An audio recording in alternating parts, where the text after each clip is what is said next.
Welcome to the Have Courage Summit, a summit dedicated to helping you get out of your own way and to help unleash some of that potential that sits within you.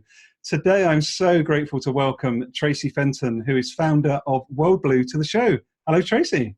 Great to be here, Gary. Love that you're doing this. Oh, thank you so much. I really appreciate you joining me. And for those that may be watching us now, so I've had an accelerated path with Traci over the last 2 years as I've dealt with a lot of my fears head on, learned how to be more courageous with the support of Traci. So Traci's a very well-known person in this space, does a lot around leadership. She's spoken at the US Naval Academy before. She's been in a whole range of different articles, such as Inc. and others. So look, why don't I let you introduce yourself in a bit more detail, Traci, as we get going. Oh, Gary, it's great to be here. Thank you for having me. And I love that you're doing this focus on having courage in life. And it is so important because courage, of course, comes from the word cœur in French, is heart. And it's about having heart. And it's about leading ourselves and our lives from a place of love rather than fear. And as you know, over 20 years ago, I started my company called World Blue. We're called World Blue because blue is universally recognized as the color of freedom. And what we do is we help people learn how to live, lead, and work from a place of freedom rather than fear and control. And when we're coming from that place of freedom, that's when we're coming from that place of courage. And it's, of course, been a journey myself, building a company and being an entrepreneur. It started from nothing, and we've now worked with great brands like Zappos and Groupon and Hulu and WD-40, Pandora, DaVita, and with leaders in over 80 countries worldwide. So that's a little bit about me and World Blue and the incredible work that our team does and that we love doing every day around the world. Yeah, it's absolutely amazing. As you've been on that journey yourself, Traci, what's some of the sort of courageous steps that you've taken? Is any of those that you could speak about right now? Maybe some of those more noticeable steps of courage you've had to step into over the years. Absolutely. I mean, it came to me at 21 years old to start World Blue. And I was in college and I was like, who am I to do this? And what exactly is this that I'm supposed to be doing? And, you and I were talking earlier about you feel that divine impulsion. You feel the pull that says, this is what you have to do. And I remember just having a million fears coming up. But I thought, I have to live my purpose. And I always knew that my purpose in life was to help people realize their fullest potential. And you can only do that in an environment of freedom and possibility rather than fear and control.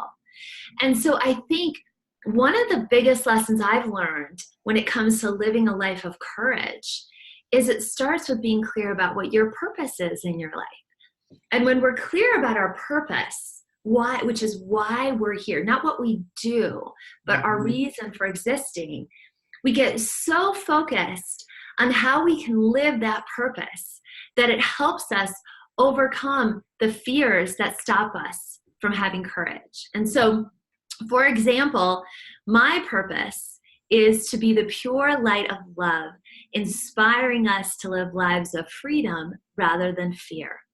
And I live that purpose as the founder and CEO of World Blue, but I also live it being a very proud auntie, being a member of my community, being a daughter, all the different family activities and work activities, they're all aligned with my purpose. And what happened back at 21 years old was I thought, I am so dedicated to living my purpose. That's what I'm going to keep my focus on. And so it's so easy instead to get fixated on the fears and the what ifs. And what that does is it gets us very focused on ourselves. And so our thought becomes very self-centered, see? And we get me. And instead what we have to do is focus outward and be, how can I serve others? How can I help others move forward? And the best way of doing that is living our purpose. And that's what gives us the momentum to have the courage to keep going. Oh, I'm tingly already just listening to you talk about this stuff, Traci. Honestly, for people that might be watching us, they might be so far away from thinking purpose.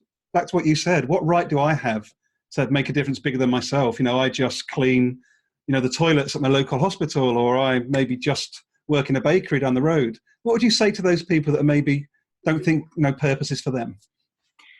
Well, I believe everybody has a purpose. And it doesn't have to be some grand thing. I mean, you'll notice I said my purpose is to be the pure light of love, helping us live lives of freedom rather than fear. You know, I didn't say my purpose is global domination, you know? And so when we get clear about why we're here, so there's a difference between a purpose and a mission and a vision. Mm-hmm. Purpose is why we're here. Mission is what we do. That can change, but a purpose doesn't change. And a vision is what we want to have as the result of living our purpose. So my vision is to see a world where every single person can live, lead, and work in freedom rather than fear. You know, how am I going to achieve that? Am I going to achieve that in this lifetime? I don't know, but it sure is fun and exhilarating to wake up every morning and work on it. So every single person has a purpose. And, you know, you talk about when I travel and I go to hotels and I meet the people cleaning or helping, I find those to be some of the most joyous, wonderful people.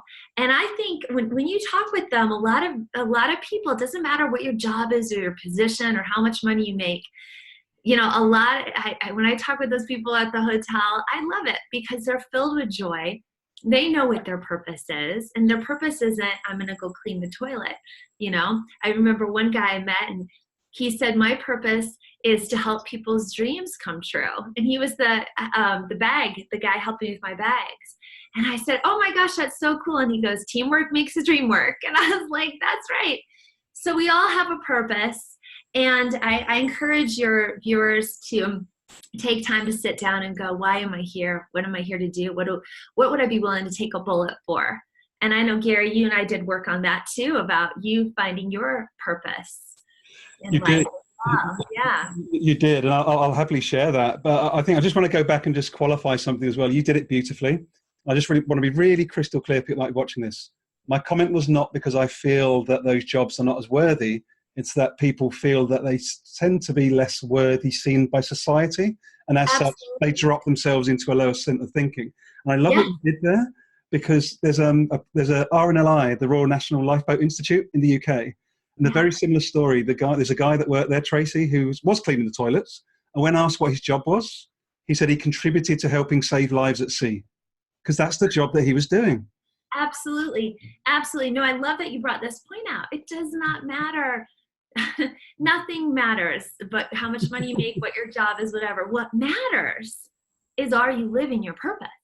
That's what matters, you know. And I know plenty of people who have big fancy jobs and homes and cars and salaries, and they have no idea what their purpose is in life. And I will tell you, those are the ones who are inwardly struggling, you know, the most. So step one in living a life of courage, I think, is understanding what your purpose is and living your purpose. It's brilliant. What I do need to add to this now, because Traci mentioned about my purpose. So I was one of those people. And I think what's helpful for people to hear us discuss is, so I had the nice car, the nice life, the nice house, all the things that society tells you are important and what success looks like. But inside I was dying, soulless. I really felt like I wasn't making any difference at all. So it's a really interesting sort of dichotomy. And what you showed me through the work that we did together was actually, I had a load of fear getting in the way. So I didn't give myself the chance to have a purpose because I didn't believe I deserved one. And everyone deserves a purpose. Everyone, by the fact that you exist, you have a purpose. You were created by the universe because you're needed to help complete the universe. And I remember what a breakthrough moment it was when you realized that. And I think, and I want to talk about fear in a minute, but what's also coming to me to mention, Gary, is worth. You know, because I think our sense of worth, self-worth, correlates a lot to courage and living our purpose. So when we understand that each and every one of us is absolutely vital to the universe, and that we all have worth, and again, that worth is independent of any material circumstances or titles or what your bank account says. Your net worth is not your self-worth. When we all understand our worth, then we go, wait a second, I do have something to give.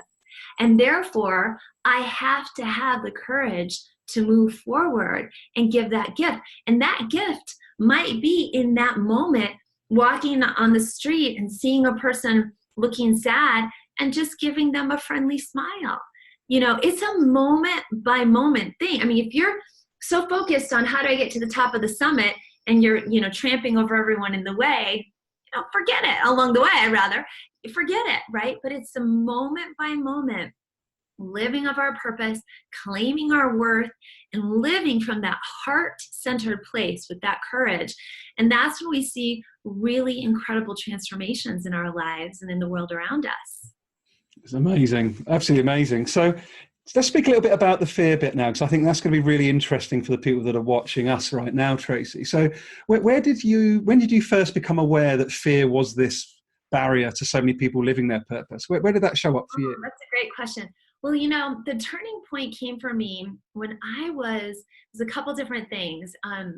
When I was 24 years old, I had this wonderful dear friend named Matt, and he was a real supporter of me and World Blue, and we were good friends. And one day we were flying down to a leadership conference in Monterrey, Mexico. And I remember getting on the plane, and we'd always had these deep conversations, and we were sitting there talking.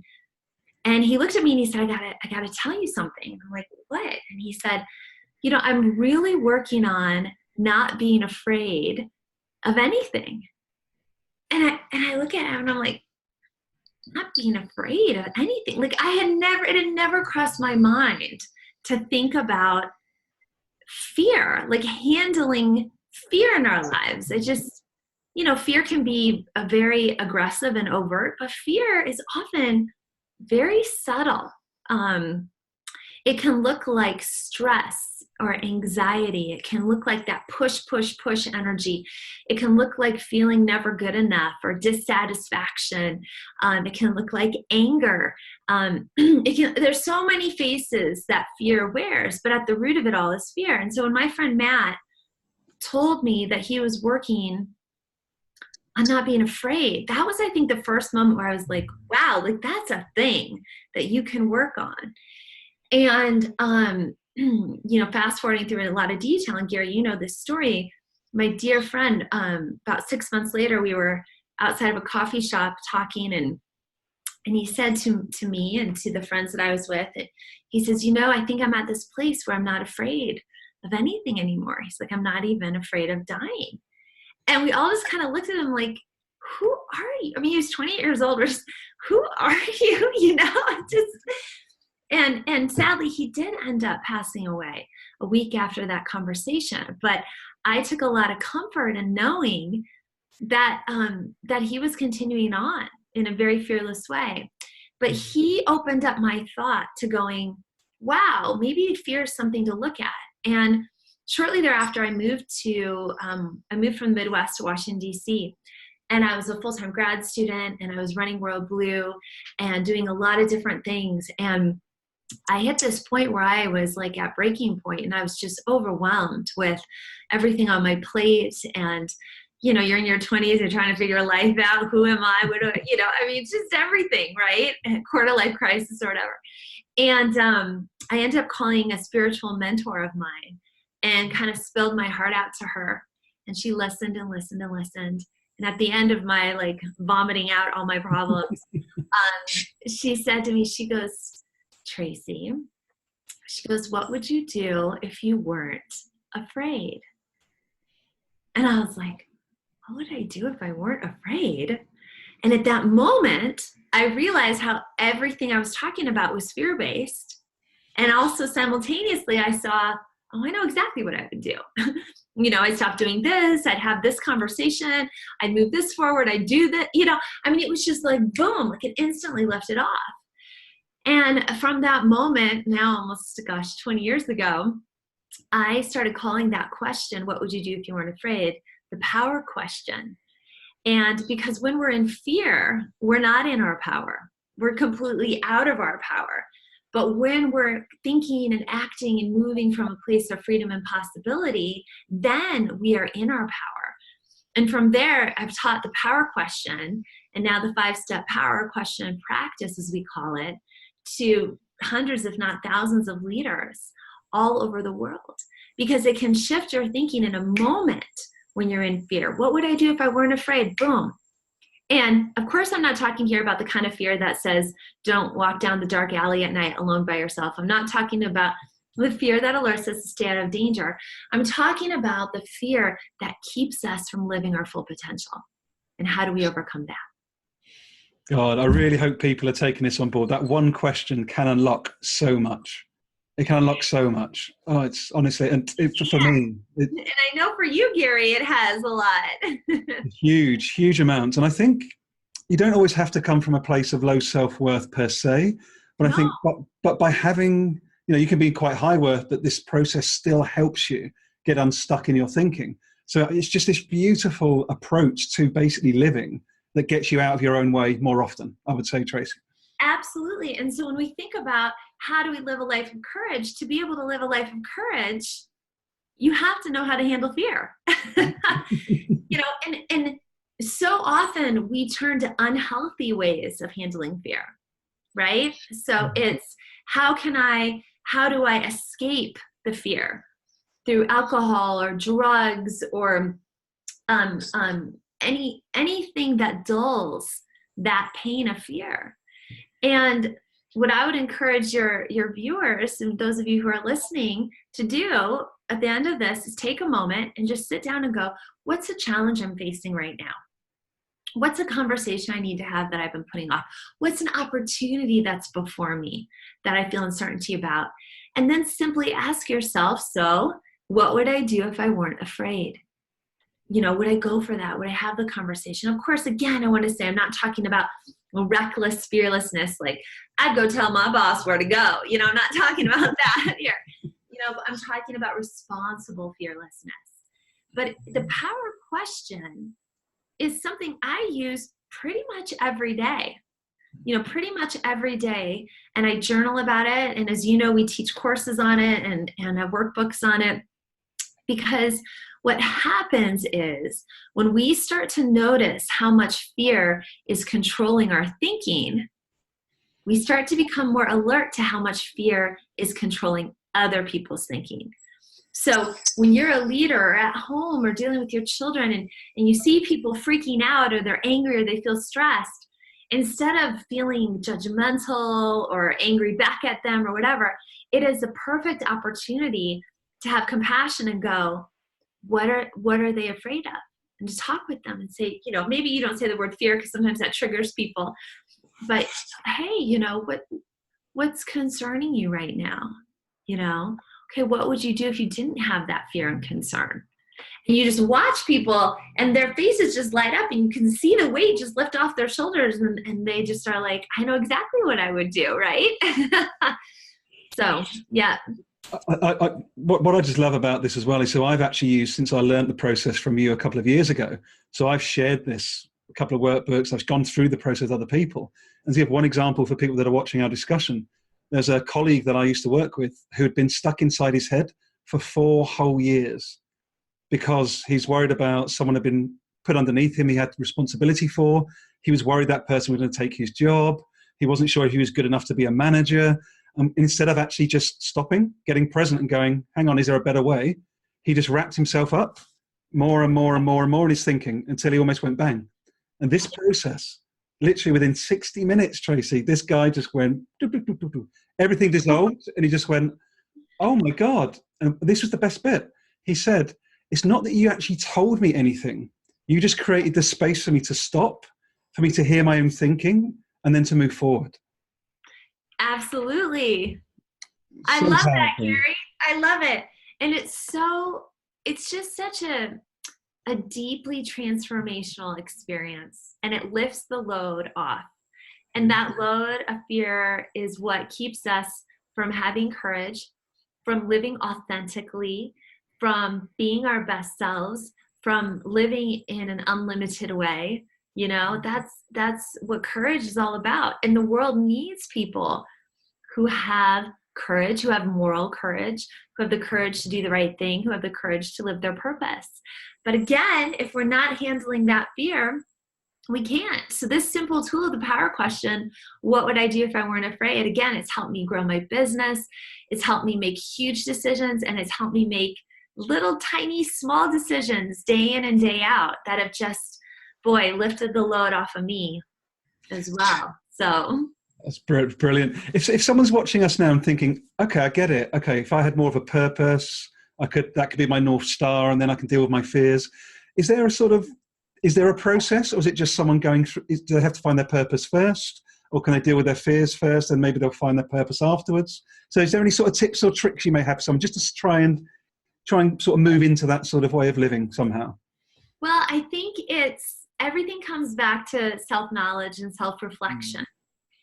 And so when you're thinking about your purpose, sometimes we know deep down what our purpose is, but it's blocked because of fear. And it can be blocked from our own fear, but it can be blocked from the fear of our parents, our spouse, our friends around us who, really, I want to be an artist, but I'm making a 6-figure salary in business. What would people think of me? What would people think of me? What would I think of myself? What if I fail? What if? That can keep us from living our purpose. But I truly believe we come into this world knowing deep down what our purpose is. And it just gets covered up, and we have to unblock it. I mean, when I was a kid, a lot of my friends, they would play with babies, and they wanted to be moms, and they'd cut their Barbie's hair. My hairstylist is always like, I cut all my Barbie's hair because I wanted to be a hairstylist. But for me, what I did was, when I was a kid, I took my stuffed animals and I organized them into a company. And I ran a company. Now, my parents were teachers. I don't know where I got this, but I knew I was going to be an entrepreneur, at a young age. Now, I'm not saying that's my purpose isn't to be an entrepreneur, but my purpose is to help people live lives of freedom rather than fear. When you have that, it takes form in the right way. So for me, it took the form of building a company to help people do that. So it's about listening to that inner guidance, slowing down, getting still, having a daily practice where you just listen to what the universe is telling you. And then you have to honor that. There's also a great movie, and you've seen it, Gary, called Finding Joe. Finding Joe. And it's about the hero's journey that we go on once we're living our purpose. And the movie, The Hero's Journey, which is a term coined by Joseph Campbell, has a lot of different pieces and parts to it, but it has three major parts. Number one, separation, initiation, and the return. And so what happens is, separation is when you get the call from the universe, ring-a-ding-ding, to go and live your purpose, like you have been doing, Gary, in the last 2 years or so. We all get the call. We all hear the call. It's just some of us choose to listen, and most of us choose to not ever answer that ring. Okay. So I got the call at 21 where it was like, hey, you're going to go build a global company bringing freedom and democracy rather than fear and control to the world. And I'm like, like, oh my gosh, right? But I answered that call, and I said, okay. And what happens in that first stage is separation. And it's separation from the world that that you're comfortable in, that everyone has you kind of identified as, and you separate out of that into the path that you're meant to be living. And that next stage is called initiation. And initiation is just what it sounds like, and it is not a week, and it is not a month. It can go on for a long time, because initiation is where you are learning who you are, what your message is, what you're here to do, what you're here to bring to the world. And that's where you get to fight all the dragons. And of course, the dragons are not external. The dragons are in here, right? The dragons are the fear that come up. And you go through this initiation stage, and most people quit and turn back, right? But if you understand you're on the hero's journey, keep going, you will get to the final stage, which is the return. And I can tell you that now because I finally got there after about 17 years. I got to the return. And the return is when you come to a place of mastery. It doesn't mean you know everything, you're still learning. But that return phase is when you start to really teach these ideas from a place of deep knowing, because you've wrestled with it and grappled with it. And so I would encourage people listening, be still, get still, listen for what your purpose is, honor that inner voice inside of you, step out into the hero's journey. Watch the movie Finding Joe. It's really good. Claim your worth, and then take the power question with you on that journey. What would I do if I weren't afraid? You just keep asking yourself that question day in and day out, and you will watch the most incredible things. I mean, I've lived my dreams, because of exactly what I'm telling you. I started with $250 and an idea, and I had my friends and my family, and everyone was like, you are crazy, and the method that we teach now with the whole Freedom at Work system, is proven to boost the bottom line, boost morale, change people's lives individually, but also in organizations. And like you alluded to, I've traveled to over 40 countries now worldwide and spoken at everywhere from South by Southwest to TEDx to Harvard to US Naval Academy to the CIA. I mean, I've lived my dreams. It doesn't mean it's always been easy. There's days where I'm curled up in the fetal position crying. I'd like get over that usually about 5 minutes now, but we all have our moments because I have the tools that I'm teaching you to get me through that. And it's like developing a new muscle. You're going to develop, you don't go to the gym one time, lift up the weight once, and then go, I'm in shape. You got to keep practicing at it. It is a daily practice. So you've just given so much wisdom. You've just given so much away. So these viewers are very, very lucky to be getting this amount of Traci Fenton in such a short time. Oh. No, but I really mean it. Anyone that's watching this, I've paid myself to go for the last couple of years, not the company, myself out my own money, because this approach to living your own life matters. So it might work for some, it may not work for others, but my recommendation to anyone watching this is at least have a look on the website. Learn a bit more about World Blue, because it is transformational. And I have to say that from a personal point of view. So thank you, Traci, and what you guys do. Thank you, Gary, so much. And it's just been so fulfilling to watch you find your voice and reclaim your worth and live your purpose. And yeah, at the World Blue Academy, we teach courses on the power question, how to cultivate a freedom-centered versus fear-based mindset. We teach how to be a freedom-centered rather than fear-based leader. And we teach how to build freedom-centered workplace cultures as well. And we have all of that on our website, World Blue, no E on blue, worldblue, BLU.com. Blue is universally recognized as the color of freedom. And our vision at World Blue is to see 1 billion people living, leading, and working in freedom. So highly encourage your listeners to check us out, and we'd love to help support you on your hero's journey. Absolutely amazing. And I've realized I've not given it yet for anyone that may have picked up 20 minutes ago. So the purpose that Traci, this lady in front of me, helps me realize is my purpose is to help humanity live a life of purpose, free from fear, with the opportunity to learn every day. And for me to say it publicly, and I know people are going to see this, it sounds like, oh my God, who's this thing is? Again, it's not because I'm anyone special. That's what's driving me to put this summit on right now, is because Traci's helped me realize what I've got to give matters. And I think every one of you watching us now, you all matter. So get out there and be courageous will be my message. Awesome. I'm with you on that. Get out there, be courageous. The world needs you, needs your purpose, needs your message, needs your light. We need you. So live fearlessly, live with courage, and we're here to support you every step of the way. You're part of a global community of people supporting you. Thank you, Gary, so much for having me and letting me share this message. Likewise. Thank you so much, Traci. Have a wonderful day. Bye-bye. Yes.